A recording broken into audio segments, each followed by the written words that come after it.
Mendel के 3 नियम हैं और तीनों नियम में से एक नियम हर वर्ष ही आता है, या तो प्रभाविता का नियम आ जाए, ठीक है, या फिर मेंडल का पृथक्करण का नियम आ जाए, या मेंडल का स्वतंत्र अपव्यवन का नियम आ जाए।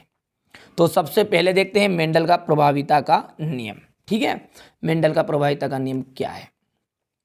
देखिए, जब विपरीत लक्षणों के जोड़ों को ध्यान में रखकर क्रॉस कराते हैं, ठीक है, जब क्या होगा, मेंडल ने क्या किया, विपरीत लक्षणों के जोड़ों को क्रॉस में रखा है। एक लंबा लंबा है, इधर बोना बोना है, ध्यान से समझिएगा। एक तरफ क्या है कि लंबे लंबे पौधे हैं, एक तरफ क्या है, बोने बोने पौधे हैं। इन दोनों के विपरीत लक्षणों को ध्यान में रखकर इन्होंने क्रॉस कराया। तो पहली पीढ़ी में कुछ लक्षण दिखाई दिए, उन लक्षणों को कहते हैं प्रभावी लक्षण। तो जिसने प्रभाव अपना दिखाया वो था लंबा, और जो नहीं दिख पाया वो था बोना। तो जो लंबा था वो कहलाया आपका प्रभावी लक्षण, और जो छिप गया वो कहलाया अप्रभावी लक्षण।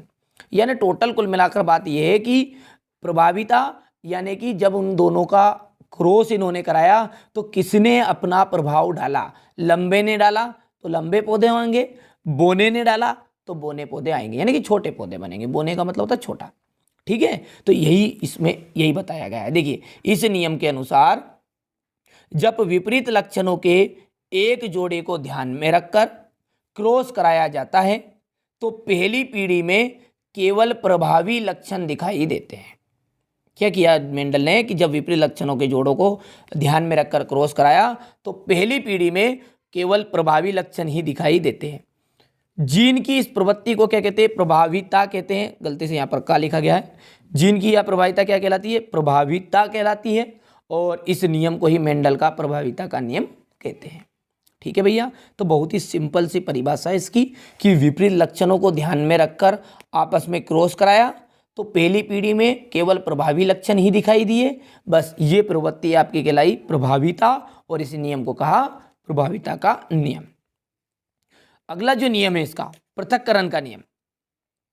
पृथक्करण का मतलब होगा अलग अलग, ठीक है, नाम में ही लग रहा है अलग अलग। तो क्या हुआ है कि युग्मकों के निर्माण के समय दो एलीली जोड़े रहे। क्या हुआ कि युग्मकों के निर्माण के समय दो एलीली जोड़े अलग अलग हुए, यानी कि पृथक पृथक हो गए। तो एक युग्मक में केवल कितने जाएंगे, एक ही जोड़ा जाएगा। नाम में ही लग रहा है पृथक्करण, यानी कि अलग अलग हो जाएंगे। तो युग्मकों के निर्माण के समय दो एलीली जोड़े पृथक पृथक हो जाते हैं, तथा एक युग्मक में केवल एक ही जोड़ा जाता है। जीन की इस प्रवृत्ति को पृथक्करण कहते हैं, और इस नियम को पृथक्करण का नियम कहा जाता है। ठीक है, थोड़ा सा समय का अभाव के कारण मैं थोड़ा सा जल्दी जल्दी इसको समझा रहा हूँ। यदि आप कहेंगे तो सेपरेट इसका एक वीडियो भी बनाया जाएगा पृथक्करण का, प्रभाविता का, क्योंकि एक प्रश्न इसमें से 100% आता है। ठीक है, आप खुद जानते हैं, फिर वीडियो बहुत ही लंबा हो जाएगा। अब अंतिम है आपका कि मेंडल का स्वतंत्र अपव्यवन का नियम। इस नियम के अनुसार क्या हुआ, जीवों के लक्षण एक दूसरे को प्रभावित किए बिना स्वतंत्र रूप से युग्मकों में या संतान में जाते हैं। ठीक है, क्या होता है कि जीवों के लक्षण एक दूसरे को प्रभावित किए बिना स्वतंत्र रूप से किस में जाएंगे, संतान में जाएंगे। तो तथा एक लक्षण की वंशागति दूसरे लक्षण को प्रभावित नहीं करेगी,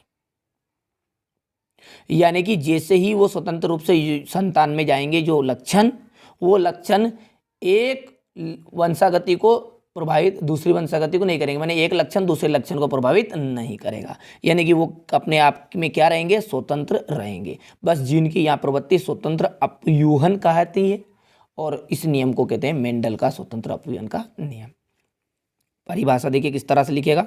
इस नियम के अनुसार जीवों के लक्षण एक दूसरे को प्रभावित किए बिना स्वतंत्र रूप से युग्मकों में या संतान में जाते हैं, तथा एक लक्षण की वंशागति दूसरे लक्षण को प्रभावित नहीं करती है।